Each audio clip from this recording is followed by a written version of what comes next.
को बताया जाएगा।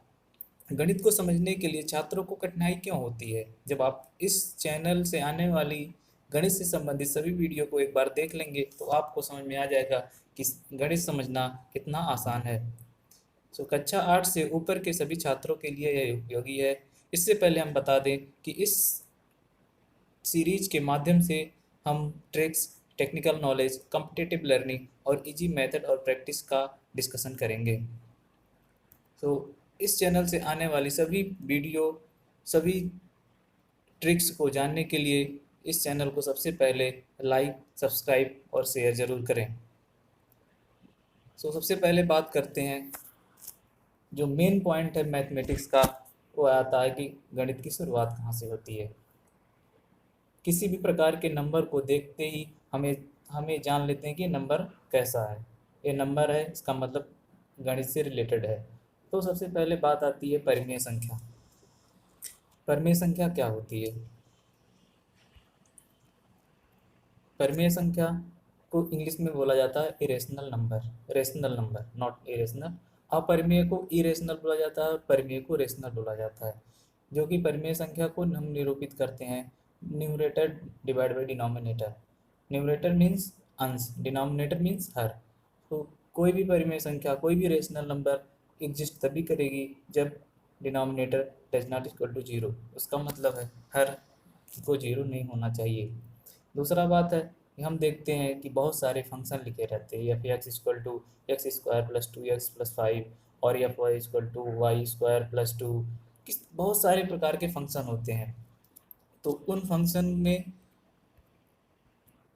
हम देखते हैं कि वो फंक्शन एग्जिस्ट करेगा कि नहीं करेगा। उसके लिए निम्न दो शर्तों का होना आवश्यक है। रूट एफ एक्स, जहाँ F X is greater than equal to zero, और दूसरा कंडीशन है 1/√f(x)। इस टाइप के फंक्शन के लिए केवल एफ एक्स को जीरो से बड़ा होना चाहिए। दूसरी बात आती है कि हम देखते हैं कि विभिन्न प्रकार के विभिन्न नंबर अलग अलग ब्रैकेट्स में लिखे रहते हैं। तो जितने भी ब्रैकेट मैथमेटिक्स में हम पढ़ते हैं वो दो प्रकार के होते हैं, फाइनाइट और इनफाइनाइट। फाइनाइट ब्रैकेट्स ऐसे होते हैं जिनमें हर एक नंबर को हम लिख सकते हैं। इसका मतलब यह है कि अगर आपके पास एक, दो, तीन नंबर है तो आप फाइनाइट ब्रैकेट में 1, 2 और 3 लिख लीजिए। और अगर इनफाइनाइट ब्रैकेट है, इसका मतलब अगर आपको लिखना है कि 1 से 10 के बीच में कि कौन कौन सी संख्या आएगी, तो आप 1 और 10 लिख दीजिए तो उसके बीच की संख्या आ जाएगी।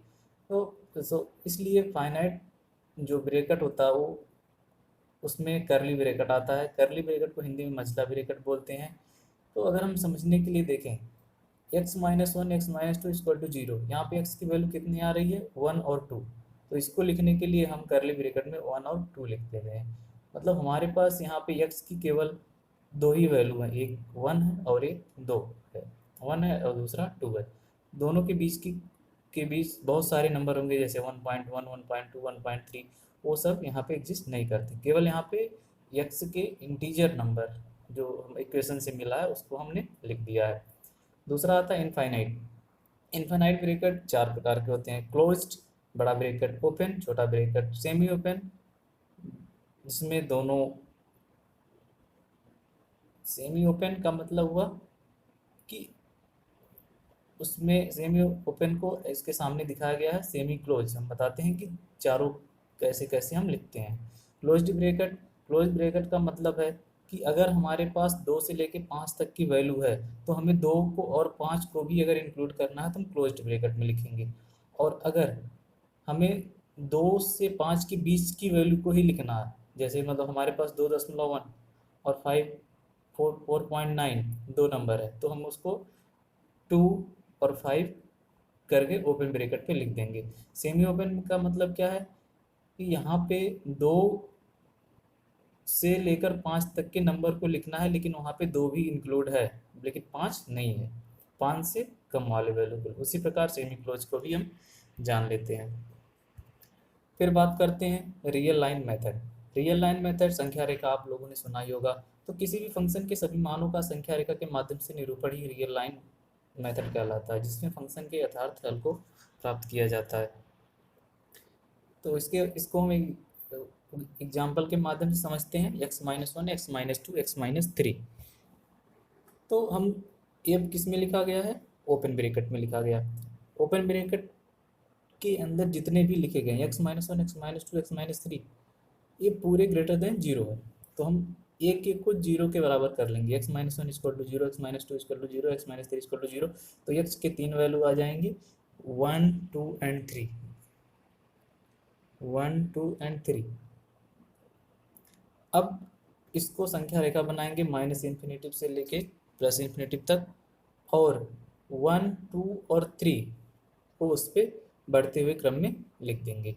अब हम दाहिने से चलेंगे, तो इन्फिनेटिव से लेके 3 तक प्लस, 3 से लेके 2 तक माइनस, 2 से लेके 1 तक प्लस, अल्टरनेटिव क्रम में प्लस माइनस दाहिने तरफ से हम लिखना शुरू कर देंगे। अब पूरा एग्जाम्पल 1 के सामने देखिए, जो इक्वेशन लिखा है x-1, x-2, x-3, वो ग्रेटर देन जीरो है। तो उसका मतलब है कि जो जो पॉजिटिव वैल्यू है उन्हीं को हमें यहाँ पे लिखना है, वही x के मान को निरूपित करते हैं। तो इसलिए हमने लिखा x belongs to open bracket में 1 टू यूनियन 3 टू इन्फिनिटिव। ये हमारा सोल्यूशन हुआ। अब हमने यहाँ पे माइनस इन्फिनिटिव टू 1 को क्यों छोड़ दिया है, क्योंकि वो नेगेटिव है। वो 2 से लेके 3 को क्यों छोड़ दिया, वो नेगेटिव है।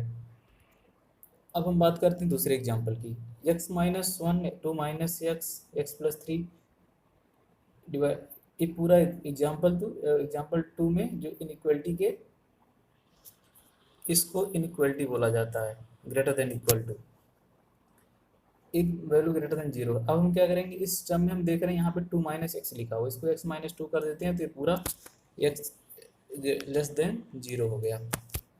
अब इसको संख्या रेखा पर पुनः निरूपित करते हैं उसी क्रम में, जैसे सारे ओपन ब्रैकेट के अंदर जितने भी नंबर लिखे गए हैं सबको हम जीरो कर देंगे।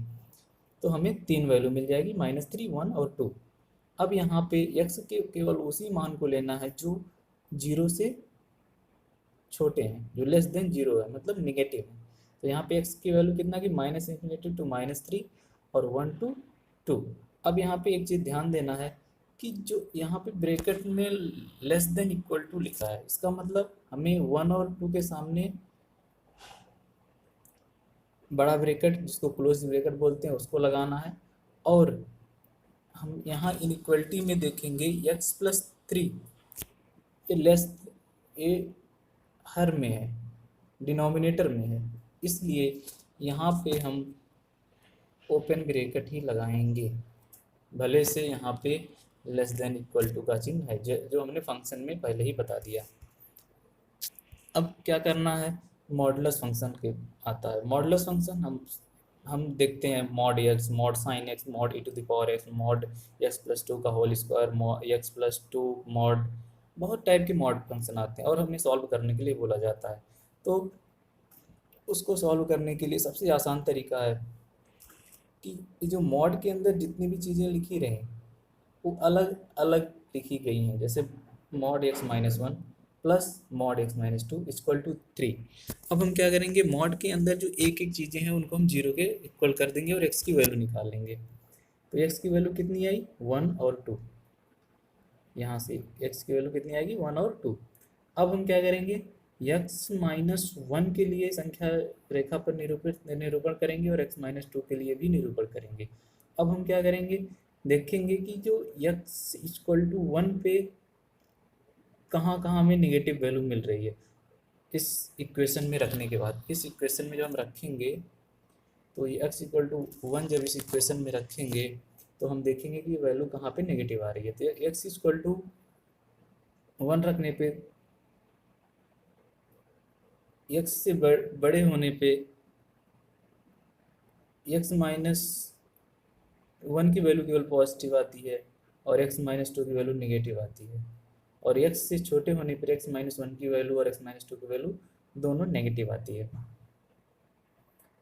और अगर यहाँ पे x-2 से x से बड़ा, x-2 इक्वल टू 0 करेंगे तो x इक्वल टू 2 के लिए देखेंगे तो दोनों वैल्यू हमारी बड़ी आ रही है। अब हम इसको निरूपण करने के लिए क्या देखेंगे, तीन केस लेंगे। Case 1, x <0। फिर देखेंगे कि x क्या वैल्यू 0 पॉसिबल है, हाँ पॉसिबल है। अब दूसरा करेंगे x इक्वल टू 1 और 2 के बीच में जब x की वैल्यू है क्लोज्ड ब्रैकेट, तो x तो यहाँ पे आ रहा है 1 इक्वल टू 3, मीन्स 1 और 3 के बराबर नहीं हो सकता, इसलिए एक कंडीशन हम इस इक्वेशन का सोल्यूशन इस इक्वेशन का सोल्यूशन केस 2 नहीं हो सकता। फिर केस 3 की बात करते हैं। केस 3 में x इक्वल टू 3 आ रहा है, इसका मतलब यह पॉसिबल है। अब दूसरा इक्वेशन आता है 2 to the power mod y minus 2 to the power y minus one whole mod equal to the power y minus one plus one. अब सबसे पहले हमने क्या बोला, मॉड के अंदर जो भी है x y की जो भी वैल्यू है इक्वल टू 0 करो और ये y का मान निकालो। तो यहाँ पे इसको मॉड y को 0 करेंगे, मॉड y को 0 करेंगे तो y इक्वल टू 0 आ रहा है। 2y माइनस वन करेंगे माइनस वन, तो भी y की वैल्यू कितनी आएगी यहाँ पे देख लेते हैं। 2y minus one equal to 0 करेंगे, two to the power y minus one equal to 1, तो 1 को क्या लिखते हैं 2 to the power 0 y minus one equal to 1, y की वैल्यू 0 आएगी। तो y की दो वैल्यू आई 0 और 1। तो अब हम इसको रियल नंबर लाइन पे निरूपित करेंगे। We will plot this on real number line. Then what we will do, then we will see where the value is going to negative and where the value is going to positive. To the power y, mod y की value अगर less than mod हम जानते हैं 0 से negative है, तो 0 से negative negative होता है और 0 से ग्रेटर देन पॉजिटिव होता है। दूसरा टू दिस टर्म, ये क्या होता है, यहाँ पे अगर हम y की वैल्यू 1 रखेंगे तो ये पूरा फंक्शन निगेटिव हो जा रहा है। इसमें y की वैल्यू अगर 1 रखेंगे तो पूरा फंक्शन निगेटिव है, इसलिए ये वाला फंक्शन यहाँ से पॉजिटिव बढ़ेगा। 1 से बड़ा होने पर पॉजिटिव होगा, 1 से छोटा होने पर निगेटिव होगा। अब इसको हम कंबाइन करके केस पहला लेंगे कि हमने मान लिया y is less than equal to 0 है, लेकिन y की वैल्यू कितनी आ रही है -1 आ रही है सॉल्व करने पर। इसका मतलब ये हमारा सोल्यूशन नहीं है। केस 2 क्या लेते हैं, 0 और 1 के बीच में लेते हैं, y इक्वल टू 1 आ रहा है। इसका मतलब क्या है, 0 से 1 के बीच में 1 आता है कि नहीं आता, तो y इसलिए आ रहा है। केस 3 लेते हैं, y इज ग्रेटर देन 1, यहाँ पे y की वैल्यू एग्जिस्ट कर रही है। तो हम देखते हैं कि हमारा जो कॉमन तीनों केस से जो कॉमन सोल्यूशन निकला वो x की वैल्यू जो 1 से इन्फिनिटी तक है वो हमारा इस इक्वेशन का सोल्यूशन होगा। तो इसी प्रकार के बहुत सारे क्वेश्चंस ऐसे होते हैं जो मॉड पे आते हैं, इनइक्वालिटी पे आते हैं, फंक्शन पे आते हैं, तो इस प्रकार से सॉल्व किया जा सकता है। इससे आगे का दूसरा सीरीज देखने के लिए आप मेरे वाईफाई स्टडी यूट्यूब चैनल पर आ सकते हैं और दूसरी वीडियो को देख सकते हैं।